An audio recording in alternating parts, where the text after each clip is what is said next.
Desa Adat Kuta sejak awal pandemi sudah berupaya membantu meringankan beban krama atau masyarakat asli Kuta dengan memberikan bantuan sembako.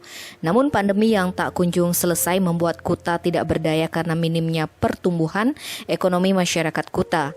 Hal ini membuat Bendesa Adat Kuta berupaya menggalang donasi melalui program bertajuk Donasi Peduli Pemulihan Recovery for Kuta Bali pasca pandemi COVID-19. Bendesa Adat Kuta Wayan Wasista mengatakan pihaknya mengajak para dermawan untuk saling berbagi, berpartisipasi, bergotong royong dalam rangka program kemanusiaan Suka Duka Semeton Desa Adat Kuta Minggu 5 September. Untuk menjalankan program tersebut, Wasista mengaku sudah membentuk sebuah tim, termasuk untuk mensosialisasikan peluang tersebut serta memastikan penyalurannya nanti tepat sasaran.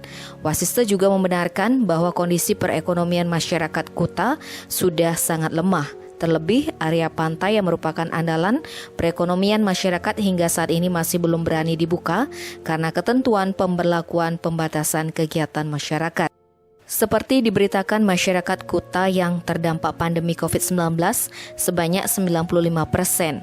Desa Adat Kuta memberikan 57 ton beras kepada 2.286 kepala keluarga.